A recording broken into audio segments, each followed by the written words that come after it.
Bueno, acá seguimos en Semanario, ¿eh? Lucas, ¿querías decir algo? A propósito de lo que veníamos hablando, iba a hablar de Ecohouse, que es una empresa que en Buenos Aires hace algo parecido de emprendimiento. ¿Sí? Hace algo parecido, sí.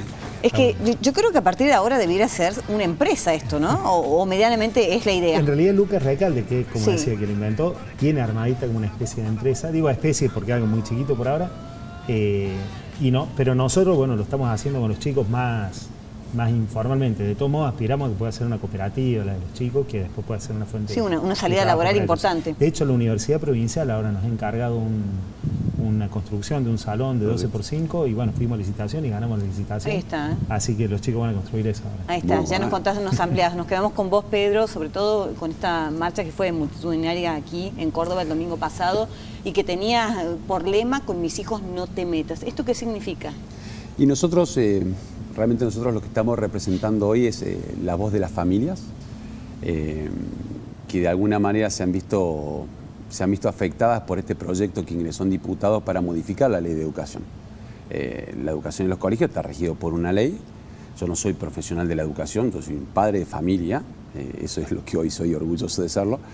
Y bueno, y esta ley de educación se ha visto modificada, está la intención de modificarla y una de las principales modificaciones que se quiere hacer es dejar a la familia fuera de la educación y que la institución que uno como padre elige para su hijo, que uno eligió, que uno buscó, que uno lo anotó, que uno peleó para que pueda ingresar, también de alguna manera dejaría de opinar muchas veces en el tema de la educación. Hoy lo que está en juego realmente es que la ideología de género no ingrese en las instituciones educativas. No queremos a la ideología de género dentro de las instituciones educativas porque la ideología de género no tiene base científica, no tiene razón de ser de estar en un colegio. En un colegio los chicos van a aprender, van a compartir, van a, por así decir, a compartir su proceso de madurez y de su evolución. A ver, lo que estoy entendiendo, no se oponen a que se dé en cada una de las instituciones educación sexual integral. La educación sexual, llamada integral o no, porque integral abarca un montón de dimensiones del ser humano, se da en Argentina hace muchísimos años. Mucho, sí. Pero es algo que yo creo que desde que nacieron los colegios que se da educación sexual, porque la sexualidad es una parte inherente de la formación de los chicos. Lo que no queremos es que entren conceptos que no tienen asidero científico dentro de la educación. ¿Y por qué van a entrar esos conceptos, digo, no? Porque yo estuve leyendo inclusive las temáticas que se están dando en la actualidad y ninguna, quiero decir, invade ese campo al que están aludiendo. Son más que nada herramientas de defensas, de conocimientos del cuerpo y están adaptadas a las edades, por lo que pude leer. Hay herramientas que sí y hay herramientas que no. Hay muchos cuadernillos que están dando vueltas. Hay un cuadernillo que la otra vez veíamos que... ¿Cuadernillos que son oficiales, me decían? Que era del Ministerio de Educación de la Nación, netamente, que un tema a tratar, supongamos, en una edad de 2 a 9 años, es la masturbación. En una edad de un chico de 2 a 9 años, consideramos que el tema de la masturbación no debería estar. De 2 a 9 años. Salita de 4, salita de 5, hablando de ese tema. Yo creo que son temas que no deben estar en esa edad. Pero antes de analizar la sexualidad o la educación sexual en esa edad, lo más importante es reconocer y darle realmente el rol importante que tiene la familia en la educación. La familia es la principal educadora de los niños. Nosotros los padres no los compramos en el supermercado. No, pero yo creo que en eso todos estamos de acuerdo, ¿no? Que la familia es... Pero el proyecto de ley era sacar a la familia como participante de la educación sexual, porque la familia, al elegir una institución y la institución tener un ideario institucional, religioso, no religioso, pero que tenga una entidad, porque los colegios tienen una entidad y bajan los proyectos de acuerdo a cuál es el concepto del colegio, este proyecto los obliga a los colegios a no tocar la ley y el proyecto de educación sexual que manda el Ministerio de la Nación o de la provincia baja intacto. Y el colegio no lo puede modificar, es decir, por más que vaya en contra de su ideario. Adecuar esa educación, digamos. Hoy los proyectos se pueden adecuar. Sí. Y es que es lo correcto porque vos le estás dando lugar a que el proyecto creativo del colegio o de la comunidad tenga vida. Entonces uno elige un colegio que de alguna manera concibe o va de acuerdo con las creencias. Ahora, el tema o con la moral es de que cada hay uno. tanta ausencia muchas veces de padre, madre, de familia en la educación de los más chicos que se hace también indispensable que exista ese tipo de educación en los colegios. Eso que traes es brillante, porque la realidad que está pasando eso muchas veces, y muchas veces por el poco tiempo que uno tiene para dedicarlo a sus hijos, a veces familias que están separados los padres o que están ensambladas. Y yo creo que ese es un factor que está faltando, pero falta desde el punto de vista de formar a los padres para que formen a los hijos. O sea, lo que debería hacer el colegio o el Ministerio de Educación en la Nación de la Provincia es dar talleres, pero formando a los padres, ayudando al padre, fortaleciéndoselo como persona para que pueda hablar con autoridad a su hijo. ¿Quién conoce mejor a su hijo que el padre? Somos Argentina, somos un país de familias. Nosotros, la base de nuestra sociedad es la familia. O sea, eso el argentino lo tiene claro, no somos un país europeo. Ahora, pero ¿qué se vive, digamos, a otro nivel, ¿no? Porque, bueno, hay familias que están presentes, pero muchas otras que no están presentes, y se ve todo lo que se ve seguramente en tu barrio, Mariano. Y en ese caso, ¿qué se hace, digamos? Porque hay ausencias muchas veces. Sí, yo, respecto al proyecto, la verdad que no lo conozco, no lo podía leer porque andamos muy atareados con otras cosas, pero sí, la mayoría de los chicos de nuestro barrio, como que, Digo, ¿quién educa hoy también, no?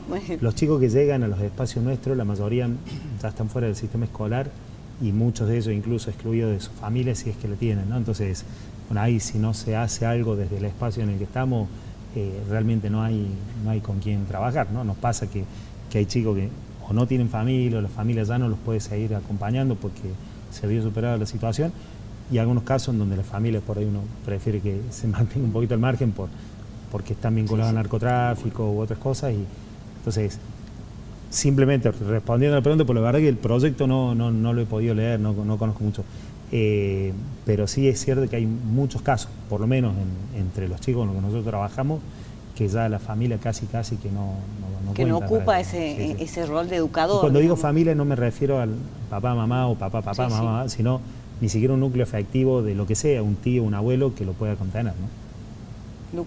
Pedro. Digo eso, pero estoy hablando de una porción pero es una realidad que nos compete y el padre le toca desempeñarse. No es tan chica esa porción. Claro. Esa porción no es tan chica. Sí. Estamos creyendo que solamente son sectores muy chiquitos que pasa eso.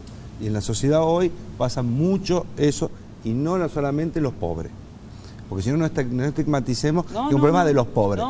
Gente muy rica que tenemos problemas de hijos aburridos porque sus padres están trabajando y no les llevan el apunte, entonces no hay una educación porque no les llevan apunte, se sienten mal y son gente muy rica.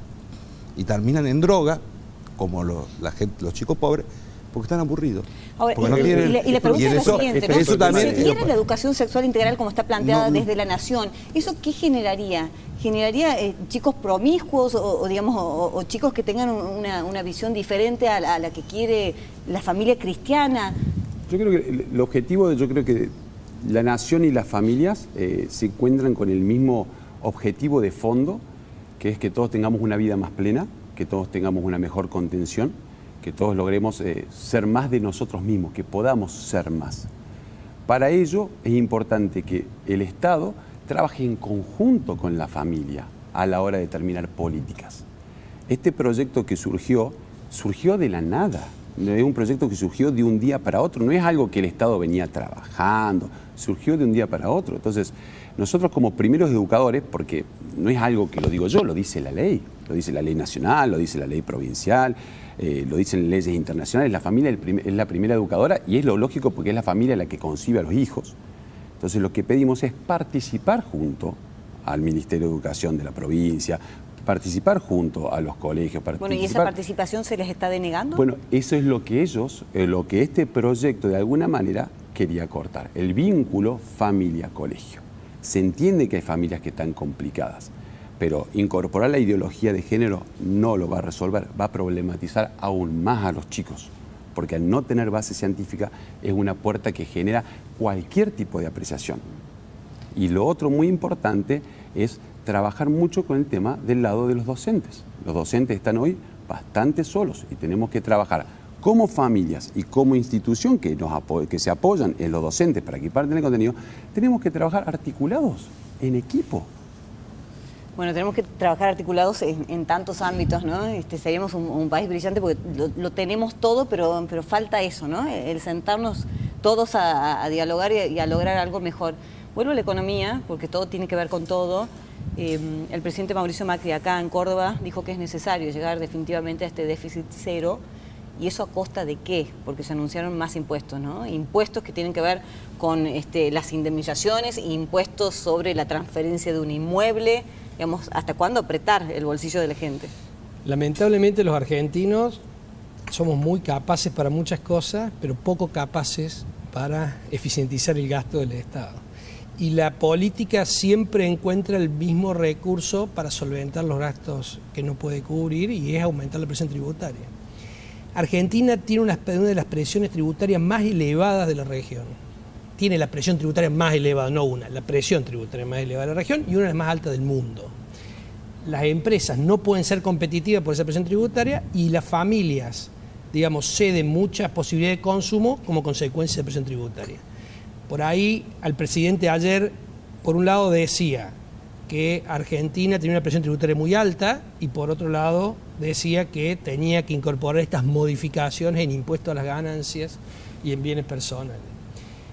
La verdad que cada vez que los argentinos nos comprometemos a bajar los impuestos, como fue el pacto fiscal, en menos de un año modificamos esa realidad y nos terminamos dando cuenta que no tenemos la capacidad para hacerlo, y lejos de eso aumentamos la presión tributaria. Es decir, firmamos un pacto entre el gobierno nacional y la mayoría de los gobernadores de Argentina, y ese pacto en menos de un año ya no se cumple. Ingresos, digamos, los impuestos a los sellos que se iban a sacar, no se van a sacar. Impuestos a los bienes personales que el gobierno había decidido que no iba a existir más, va a seguir existiendo.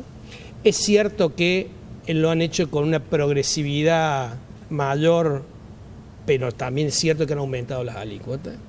Es decir, claramente el ajuste fiscal para tener déficit cero, déficit primario, porque el déficit financiero lo vamos a seguir teniendo, digamos, y de manera más que significativa como consecuencia del aumento del dólar y de las tasas. Pero digo, para tener déficit del cero, déficit primario, el 60% o el 70% de ese esfuerzo lo va a volver a hacer el sector privado, con nuevos impuestos, con impuestos con retenciones que no se sacaron, pero lejos de no sacar las retenciones, con impuestos a las exportaciones que se pusieron tanto para los que exporten bienes o como los que exporten servicios, quitándole competitividad. Esta reforma que planteas de impuesto a las ganancias, donde le van a cobrar impuesto a la ganancia a una persona que venda una vivienda comprada con posterioridad al 1 de enero del 2018, siempre y cuando no sea vivienda única, una segunda vivienda. Ahí tenemos un ejemplo.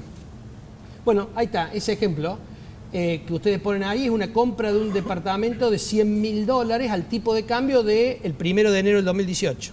Son 1.874.000. Sí. Si lo vendiera ahora, en noviembre, por ese departamento, lo vende al mismo precio que lo compró, $100.000, recibiría 3.677.000.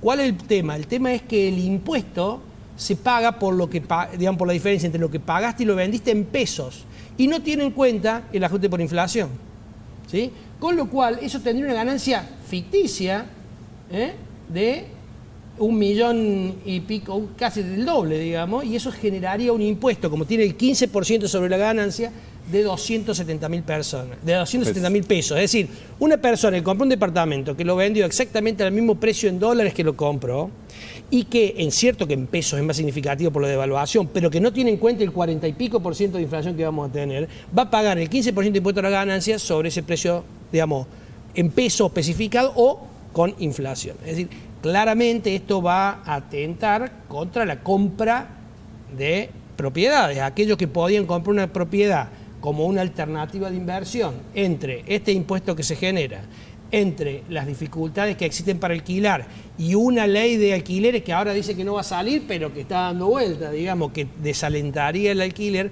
claramente los desarrollistas van a tener un problema adicional hoy para convencer a un inversor que compre como alternativa de ahorro una propiedad. Es decir, cada vez que el Estado inventa un impuesto o crea un impuesto, lo que hace es generar una distorsión. En este caso, una distorsión muy fuerte para todo aquel que quería invertir parte de sus ahorros pensando en la seguridad que representaron siempre en Argentina los ladrillos, en el caso. A mí personalmente me parece que lo más grave de eso es que la mayoría de los impuestos que se están incorporando ahora son a productos muy elaborados que generan mucha fuente de trabajo. Y por el contrario, en algún momento se dejaron de aplicar o se empezaron a achicar los impuestos a la producción primaria. O sea, me acuerdo que en un momento se dejó de bajar el impuesto que se le estaba cobrando a la exportación de Las retenciones. las retenciones de la soja, pero siguió bajando, dejó de bajar a la exportación de aceites y cosas que ya tienen una manufactura que genera con mano de obra, y no siguió, y siguió bajando el de la soja, el grano crudo. O sea, me parece que, por ejemplo, exportar granos crudos termina siendo mucho más rentable y con menos carga impositiva que exportar algo que genere algo de mano de obra en el país. Un Parece que impuesto ese es lo más siempre grave. genera distorsión y quita incentivo a la producción, como dice usted. Ahora, yo creo que también lo más grave que tenemos los argentinos es que no podemos salir, y no es culpa de este gobierno ni del anterior ni del anterior. Creo que hace muchísimos años que los argentinos, en Argentina, lo único seguro es la inseguridad jurídica. Es decir, un Estado saca una ley, firma un acuerdo y luego eso es modificado. Esto para un inversor y un inversor extranjero que viene a generar fuente de trabajo, ¿dónde no está viene a la aprovechar confianza? el carry trader que ahora con esta tasa de la ELI que hablábamos recién vuelve a ser atractivo, que viene a enterrar capital 20 años para producir, 20 años te pueden cambiar la regla de juego 20 veces en Argentina y nadie se pone colorado, digamos. este Y es el siempre tipo- en contra del privado, perdón, nunca a favor de Este es el tipo de norma, digo yo, que además genera el negreo, porque vos qué vas a hacer, vas a vender igual, pero vas a cambiar el precio para no pagar el impuesto. Sí, el problema es que al estar en pesos hay un valor de referencia. Vos fíjate que en la reforma de bienes personales también lo que se ha creado es un organismo a nivel nacional para ponerle el precio, para definir el precio de las bases imponibles de las provincias, Bueno, no, para evitar que pase eso. Nos estamos quedando sin tiempo. Bueno, qué sé yo, es un tema de no terminar, ¿no? Te vamos a tener invitado siempre. Lucas, preguntarte esto nada más. Se vienen próximamente las elecciones. ¿Tienen esperanzas en arreglar cuestiones tan simples como el transporte que deben ser, o basura y demás, para que el municipio tenga oportunidad de quedarse, digo, entre los radicales? Nosotros hemos hecho mucho en la ciudad, mucho. En estos dos grandes temas, en el transporte, creo que se ha avanzado mucho. Siempre falta, recién hablamos antes de empezar de lo dinámica que es la ciudad y cómo va creciendo año a año en términos de cantidad de gente y de extensión territorial, tremendamente. lo cual te genera nuevos desafíos Sí, todos sí. los días. Entonces siempre hay desafíos en esas dos ramas. Pero creo que hemos llevado un nivel de obra a la ciudad que no ha tenido en los últimos 25 años. Creo que hemos generado los parques educativos, que son una herramienta que van a trascender para el futuro como un bien social y una capital social que va a tener la ciudad y que van a ser un ejemplo para muchas ciudades del país. Hemos acomodado financieramente la municipalidad, administrativamente la municipalidad, hemos capacitado personas. Se ha hecho muchísimo en la ¿Se queda el municipalidad de municipio Córdoba. en manos del radicalismo, digo? Se ha hecho muchísimo. ¿Sí? Y tengo absolutamente la convicción de que tenemos que seguir nosotros administrando la ciudad. Gracias, Sí, gracias a todos por estar. Mariano, nosotros ayudarte siempre que podamos y en lo que podamos. Así que tiene Facebook, Mariano, ahí le pueden escribir, ahí lo pueden contactar y quien pueda ayudar, bueno, bienvenido sea, Y hacen seguramente. cosas muy interesantes. Nosotros hemos usado Fantástico, los fantástico. talleres metalúrgicos del Fantástico. parque. Así es, Gracias, sí, señor. a todos. Gracias a ustedes por la invitación. Pausa, Gracias ya a vos. venimos.